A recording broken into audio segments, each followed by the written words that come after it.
Ada satu surat di dalam Al-Quran yang sederhana, tapi kalau kita pelajari pelan-pelan, surat ini membebaskan kita dari banyak kesalahpahaman tentang Tuhan dan tentang diri kita sendiri. Allahus Somad, Allah tempat meminta segala sesuatu. Lam yalid wa lam yulad, Allah tidak beranak dan tidak pula diperanakan. Ayat ini turun karena manusia dulu punya kecenderungan menyamakan Tuhan dengan makhluk. Mereka bertanya, dia anak siapa? Dia lahir dari siapa? Siapa yang melahirkan Tuhan? Pertanyaan yang lahir dari cara pikir yang sangat manusiawi. Seakan Tuhan tunduk pada siklus lahir, hidup, mati seperti kita.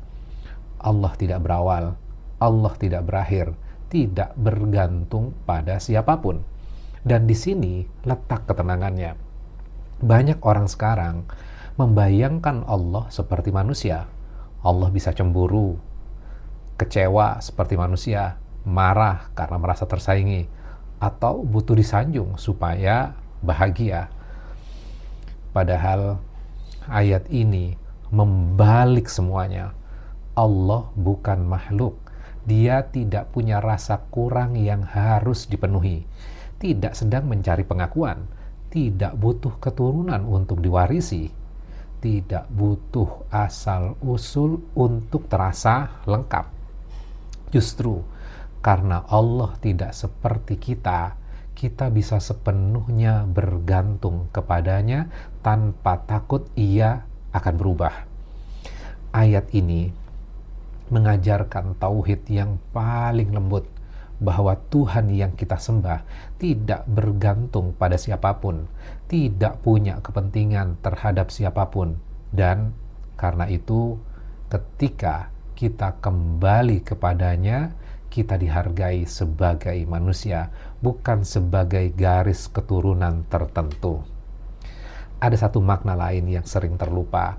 Kalimat lam yalid wa lam yulad, tidak beranak dan tidak diperanakkan, juga menghancurkan budaya manusia yang terlalu mengagungkan nasab.